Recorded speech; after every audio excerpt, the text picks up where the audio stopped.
നശിപ്പിച്ചിട്ട് അതിന്റെ മുമ്പിൽ ആനന്ദ നൃത്തം ചെയ്യലാണ്. അതുകൊണ്ടാണ് മുൻ അമേരിക്കൻ പ്രസിഡന്റ് പറഞ്ഞു, ഈ ലോകത്തെ മുഴുവനും ഒരു യുദ്ധഭൂമിയാക്കി മാറ്റിയെങ്കിലേ നമുക്കിവിടെ കച്ചവടം നടക്കുകയുള്ളൂ.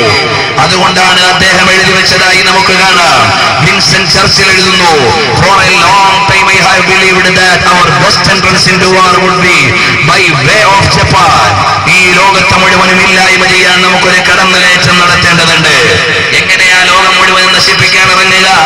ഈ ലോകത്തുള്ള ഉയർന്നു വരുന്ന മുഴുവൻ ശക്തികളെയും അടിച്ചവസാനിപ്പിക്കേണ്ടതുണ്ട്. ഏതെങ്കിലും ഒരു രാജ്യം ഉയർന്നു വന്നാൽ ആ രാജ്യത്തെ ഇല്ലായ്മ ചെയ്യണം. ഏതെങ്കിലും ഒരു രാജ്യം സാമ്പത്തികമായി ഉയർന്നാൽ ആ രാജ്യത്തെ ഇല്ലായ്മ ചെയ്യണം. ഇന്ത്യ മഹാരാജ്യം സാമ്പത്തികമായി ഉയർന്നാൽ അമേരിക്കക്കാരൻ ഈ രാജ്യത്തെ നശിപ്പിച്ചു കളയും. അതിന് വേണ്ട കരാറുകൾ മുഴുവനും നമ്മുടെ രാജ്യത്തോട് ചെയ്തു കഴിഞ്ഞിരിക്കുകയാണ്. അതുപോലെ USSR കടന്നു വന്നപ്പോ അതിനെ ഇല്ലായ്മ ചെയ്യാൻ ഇവിടെ നിയോ കൊളോണിയലിസ്റ്റ് ശക്തികൾ ഉണ്ടായിരുന്നു. അതുപോലെ ലോക രാജ്യങ്ങളെ മുഴുവനും ഇല്ലായ്മ ചെയ്തിട്ട് സ്വയം ലോക പോലീസായി സീക്രട്ട് സൊസൈറ്റിയുടെ ജൂതന്മാരാൽ നിയന്ത്രിക്കപ്പെടുന്ന അമേരിക്കൻ സംഘത്തിന്റെ കീഴിലേക്ക് ലോകത്തെ മുഴുവനും കൊണ്ടുവരണമെന്നാണ് അവർ സ്വപ്നം വെക്കുകയും അനുസൃതമായി പ്രവർത്തിച്ചുകൊണ്ടിരിക്കുകയും ചെയ്യുന്നത്. അതിന്റെ ഭാഗമായിട്ടാണ് ജപ്പാനിൽ ഹിരോഷിമയിലും നാഗസാക്കിയിലും ബോംബ് വർഷം നടത്തിയപ്പോ അവിടെ നിന്ന് ഇപ്പോഴും ജനിച്ചുകൊണ്ടിരിക്കുന്ന മക്കൾ, പാവപ്പെട്ട മക്കൾ മുഴുവനും അഥവാ വൈകല്യങ്ങൾ സംഭവിച്ചവരായോ മാറാരോഗത്തിന്റെ അടിമകളായോ ഒരുപാട് തെറ്റിന്റെ ആളുകളായോ വന്നുകൊണ്ടിരിക്കുകയാണ്. അങ്ങനെ ഹിരോഷിമയിലൂടെ തുടക്കം കുറിച്ച യുദ്ധം ലോക സംസ്കൃതികൾക്ക് മുഴുവനും എതിരെ ഉയരാൻ ശ്രമിച്ചു. മുഖ്യ ശത്രുവായി യൂറോപ്പ് കണ്ടത് ഇസ്ലാമിനെയാണ്. അതുകൊണ്ട് മുസ്ലിം സൊസൈറ്റിയുടെ ഇടയിൽ എവിടെയൊക്കെ അഭിപ്രായ വ്യത്യാസം ഉണ്ടാക്കാമോ അവിടെയെല്ലാം അഭിപ്രായ വ്യത്യാസം ഉണ്ടാക്കാൻ യൂറോപ്പ് ശ്രമിച്ചു. അതിന്റെ ഭാഗമായിട്ടാണ് ഒരു സമയത്ത് സദ്ദാം ഹുസൈൻ എന്ന് പറയുന്ന ഇറാഖിന്റെ ഭരണാധികാരിയോട് പറഞ്ഞു, കുവൈത്തിനെ വെറുതെ കിടത്താൻ പാടില്ല, അവിടെയുള്ള പെട്രോൾ എല്ലാം പിടിച്ചെടുക്കണം. സദ്ദാം ഹുസൈൻ എന്ന് പറയുന്ന ധീരനായ ഭരണാധികാരി ഒരുപക്ഷെ അവിവേകം കൊണ്ടോ കൂടുതൽ വിചാരിക്കാത്തത് കൊണ്ടോ അയാൾ കുവൈത്ത് എന്ന് പറയുന്ന രാജ്യത്തിലേക്ക് അധിനിവേശത്തിന് ശ്രമിച്ചപ്പോ ഇപ്പുറത്ത് നിന്നുകൊണ്ട് സാക്ഷാൽ ജൂതന്മാരുടെ ചാരപ്പണിയെടുത്ത ഈ ക്രൈസ്തവ യൂറോപ്പ് വിളിച്ചു പറഞ്ഞു, അമേരിക്ക വിളിച്ചു പറഞ്ഞു, ഹലോ മിസ്റ്റർ കുവൈത്തിലെ ഭരണാധികാരി, ഞങ്ങൾ സഹായിച്ചോളാം.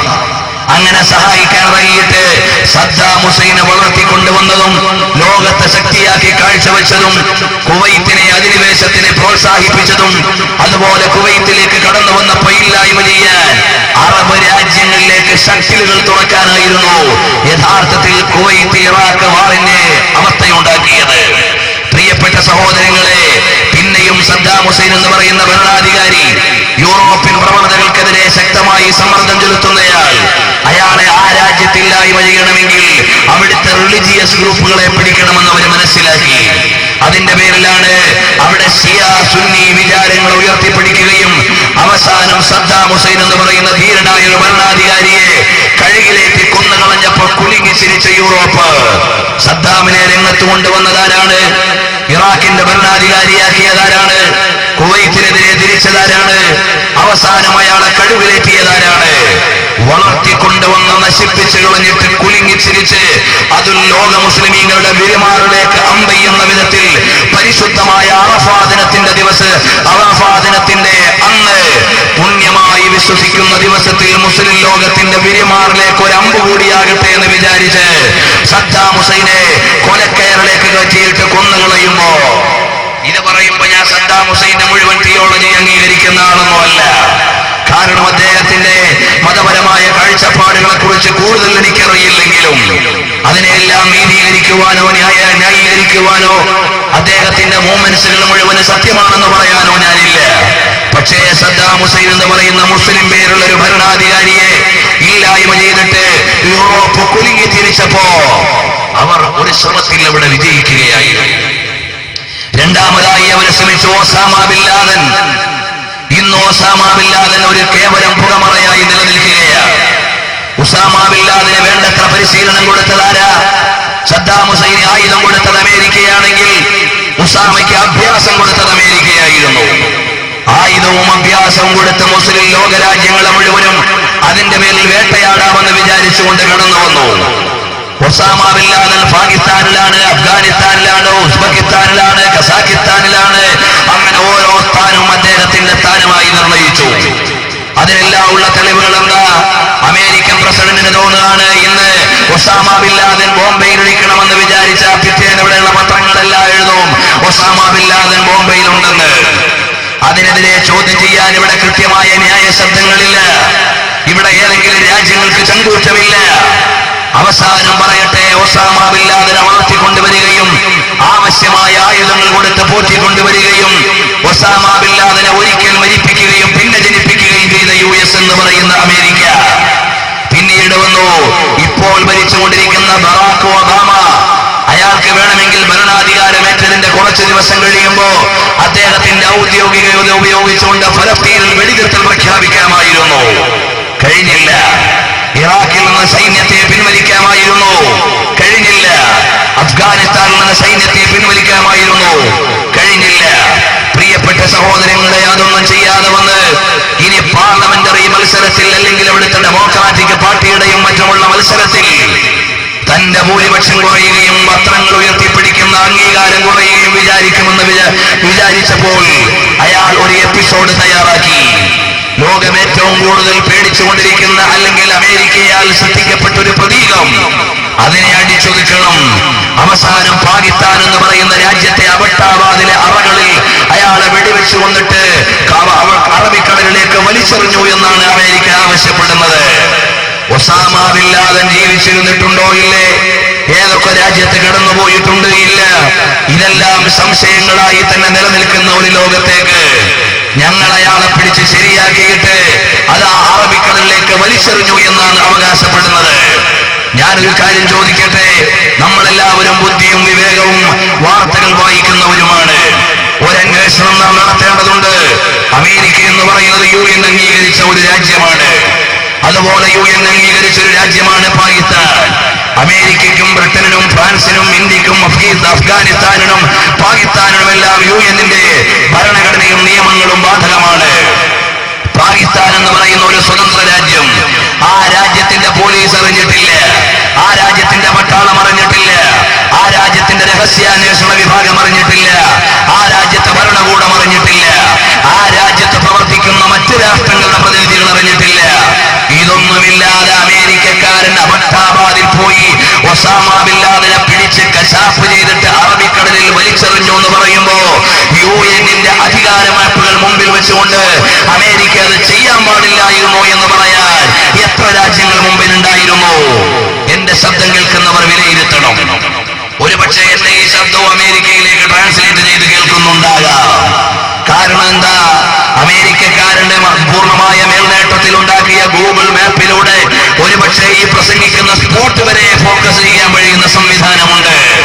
എന്നാലും ഒരു വായനക്കാരനും ഒരു വിദ്യാർത്ഥിയും എന്ന നിലയിൽ ചില കാര്യങ്ങൾ ചോദിക്കേണ്ടതുണ്ടല്ലോ. അതുകൊണ്ട് ചോദിക്കുകയാണ്, ഒരു രാജ്യത്തിന്റെ ഉള്ളിൽ കയറിയിട്ട് മിലിറ്ററി അറ്റാക്ക് നടത്തിയിട്ട് ഇരയെപ്പോലും അറബിക്കടലിലേക്ക് വലിച്ചെറിഞ്ഞു എന്ന് പറയുന്ന ഒരു പ്രവണത. ഒസാമ ബിൻ ലാദൻ തീവ്രവാദിയും ഭീകരവാദിയാണെങ്കിൽ ഇല്ലാതെ ചെയ്യണോ? അതിൽ യാതൊരു തർക്കവുമില്ല. ഒസാമ ബിൻ ലാദൻ രാജ്യത്തിനും ലോകത്തിനും ഭീഷണിയുമാണെങ്കിൽ ലോകത്തിന്റെ നിയമകോടതിയുടെ മുമ്പിലേക്ക് കൊണ്ടുവന്ന മാതൃകാപരമായി ശിക്ഷിക്കണമെന്നതിൽ ഒരാൾക്കും അഭിപ്രായ വ്യത്യാസമില്ല. പക്ഷേ ഒരു രാജ്യത്തിന്റെ സ്വാതന്ത്ര്യത്തിന്റെയും പരമാധികാരത്തിന്റെയും ഉള്ളിലേക്ക് കൈവെക്കുക എന്നത് മറ്റൊരു രാജ്യത്തിന് ആരാണ് അവകാശം കൊടുത്തത്? പക്ഷേ ഇത് ചോദിക്കാൻ ആരുമില്ല. ഇതിനെക്കുറിച്ച് വിലയിരുത്താൻ ഇവിടെ ആളുകളില്ല. ഫലസ്തീൻ എന്ന് പറയുന്ന ഒരു മുസ്ലിം രാജ്യത്തെ എപ്പോഴും വേദനിപ്പിച്ചുകൊണ്ടിരിക്കുന്ന ഇസ്രായേലും അതുപോലെ തന്നെ തൽപര കക്ഷികളുമുണ്ട്. ആരെങ്കിലും ഉണ്ടോ ആ രാജ്യത്തിന് വേണ്ടി കേഴാൻ? ആരെങ്കിലും ഉണ്ടോ ആ രാജ്യത്തിന് വേണ്ടി സമാധാനം പറയാൻ? ആരെങ്കിലും ഉണ്ടോ ആ രാജ്യത്തിലേക്ക് കടന്നു കയറി വരുന്ന ശക്തികളെ തടഞ്ഞു നിർത്താൻ? ഒരാൾക്ക് കഴിയുന്നില്ല. അതുകൊണ്ട് പ്രിയപ്പെട്ട സഹോദരങ്ങളെ, പരിശുദ്ധമായ ഇസ്ലാമിനെ ദാർശനികമായും ഇസമരമായും തോൽപ്പിക്കുവാൻ കഴിയില്ല എന്ന് മനസ്സിലാക്കിയ യൂറോപ്പ് ഇസ്ലാമിക രാജ്യങ്ങളിൽ മുഴുവനും ഒരുപാട് അപകടങ്ങൾ സൃഷ്ടിച്ചുകൊണ്ടിരിക്കുകയാണ്. എന്റെ പ്രിയപ്പെട്ട സഹോദരങ്ങൾ മനസ്സിലാക്കേണ്ടത്, അതിനുവേണ്ടി അവരെവിടെയും ഉപയോഗിക്കുന്ന ആയുധം മുസ്ലിം ലോകത്തിന്റെ ഇടയിൽ അഭിപ്രായ വ്യത്യാസങ്ങൾ ഉണ്ടാക്കുക. അങ്ങനെയാണ് സാക്ഷാൽ സൗദി അറേബ്യയെ തകർക്കാൻ ആദർശപരമായി ഇല്ലായ്മ ചെയ്യാനും വഹാബിസത്തെ അവർ പടച്ചുവിട്ടത്. എന്റെ വാദമല്ല, confessions of a British boy എന്ന പുസ്തകത്തിലൂടെ അറിയാം. ഇന്ന് ലോക രാജ്യത്ത് എവിടെയൊക്കെ മുസ്ലിം രാജ്യങ്ങളിൽ തലവേദനയുണ്ടോ ആ ഒരൊറ്റ രാജ്യത്തും പാരമ്പര്യ അഹ്ലുസ് സുന്നത്തി വൽ ജമാഅത്തിന്റെ സംഘടനകളാൽ ആ രാജ്യത്തിന് തലവേദനയില്ല. കേവലം കാരാളിമുക്കിന്റെ ഇട്ടാവട്ടത്തിൽ കിടക്കുന്ന 4 പിള്ളേർക്ക് ചിലപ്പോൾ വിഷയം മനസ്സിലാവൂല. ലോക രാജ്യങ്ങളിൽ മുഴുവനും ഈജിപ്തിൽ ആരാണ് ഏറ്റവും കൂടുതൽ രാജ്യത്തിന് തലവേദന സൃഷ്ടിച്ചത്? അവിടെയുള്ള ബ്രദർഹുഡ് ആരുമായി ബന്ധപ്പെട്ടതാണ്? സാക്ഷാൽ വഹാബിസത്തിന്റെ അച്ചാരം വെച്ച് ജീവിക്കുന്ന ബ്രദർഹുഡ് ആ രാജ്യത്തിന് മുഴുവനും തലവേദനയായി മാറിയില്ലേ? ഇവിടെ ഒരുപാട് ഈജിപ്തിന്റെ സ്വാതന്ത്ര്യത്തിന് വേണ്ടി ഒലക്ക നിരത്തിയ പത്രങ്ങൾ ഇവിടെ. അവർക്ക് ലോക രാഷ്ട്രീയത്തിന്റെ ABCD അറിയുമോ? ഇസ്ലാമികമായ കാഴ്ചപ്പാടിലൂടെ വായിക്കാൻ അവർ തയ്യാറായിട്ടില്ല. പല മുസ്ലിം പത്രങ്ങൾ പോലും ബ്രദർഹുഡിന് പൂമാലയിടാൻ ഓടി നടന്നതാണ്. പാരമ്പര്യ ഇസ്ലാമിന്റെ പറുദീസയിലൂടെ മുന്നോട്ട് പോയൊരു പ്രസ്ഥാനം രാജ്യത്തെ നശിപ്പിക്കാൻ അവിടെ ശ്രമിച്ചിട്ടില്ല. ഒരു മുസ്ലിം രാജ്യത്തെ ശിഥിലമാക്കുമ്പോ യൂറോപ്പിന്റെ പാർലമെന്റുകളിൽ കുലുങ്ങിച്ചിരിക്കുന്ന പടിഞ്ഞാറന്മാരുണ്ട്. അത് ചിന്തിക്കാൻ പാകിസ്ഥാനിലെ അല്ലെങ്കിൽ തുർക്കിയിലെ അല്ലെങ്കിൽ ഈജിപ്തിലെ ഗവൺമെന്റിനെതിരെ രൂപപ്പെട്ടവർക്ക് മുദ്രാവാക്യം വിളിച്ചവർക്ക് മനസ്സിലായില്ല. അതുപോലെ തന്നെ നിങ്ങൾ നോക്കൂ, ബഹ്റൈൻ എന്ന് പറയുന്ന രാജ്യത്ത് ആരാണ് അവിടെ തലവേദന ഉണ്ടാക്കുന്നത്? അവിടെ പാരമ്പര്യ അഹ്ലുസ് സുന്നത്തി വൽ ജമാഅത്തിന്റെ ആശയങ്ങൾ അംഗീകരിക്കുന്നവരാണ്, അല്ലെങ്കിൽ സുന്നികളാണ് അവിടെ ഭരണം നടത്തിക്കൊണ്ടിരിക്കുന്നത്.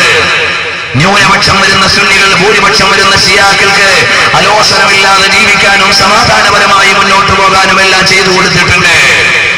അവിടെ ഈജിപ്തിൽ കണ്ട വിപ്ലവത്തിനെ പിന്തുണച്ചുകൊണ്ടാണ് ബഹ്റൈനിലെ ഷിയാക്കൾ വിപ്ലവം തുടങ്ങിയത്. യാദൃച്ഛികമായി അവരുടെ വിപ്ലവത്തിന്റെ കൊടുമ്പിരി കൊള്ളുന്ന സമയങ്ങളിൽ ആ രാജ്യത്ത് പോകാൻ എനിക്ക് അവസരം ലഭിച്ചിട്ടുണ്ട്. ബഹ്റൈനിലേക്ക് എത്തുന്ന സമയത്ത് റബീഉൽ അവ്വലിന്റെ പ്രോഗ്രാമിനെത്തുമ്പോ അവിടെ റോഡുകളിൽ ടാങ്കർ നിരന്ന സമയമായിരുന്നു. ഏതായാലും ശരി, പ്രിയപ്പെട്ട സഹോദരങ്ങളെ, ആ രാജ്യത്ത് സമാധാനപരമായ ഒരു ഇസ്ലാമിക രാജ്യത്തിന് മുന്നോട്ട് പോകാൻ കഴിയാത്ത അവസ്ഥ ഉണ്ടാക്കിയതാരാ? പാരമ്പര്യ ഇസ്ലാമിനെതിരെ തിരിഞ്ഞവരാണ്. സൗദി അറേബ്യ എന്ന് പറയുന്ന രാജ്യത്ത് വഹാബിസം ഉണ്ടെങ്കിലും അവിടുത്തെ ഗവൺമെന്റ് ആ വഹാബിസത്തെ സപ്പോർട്ട് ചെയ്യുന്നില്ല. അവിടെ പണ്ട് തുർക്കി ഖിലാഫത്തിന്റെ കീഴിൽ നിന്ന് കിട്ടിയതിന്റെ പേരിൽ മതപരമായ ചില അവകാശങ്ങൾ ആൽ ഷെയ്ഖ് എന്ന് പറയുന്ന വഹാബി കുടുംബത്തിന് നൽകിയിട്ടുണ്ട്.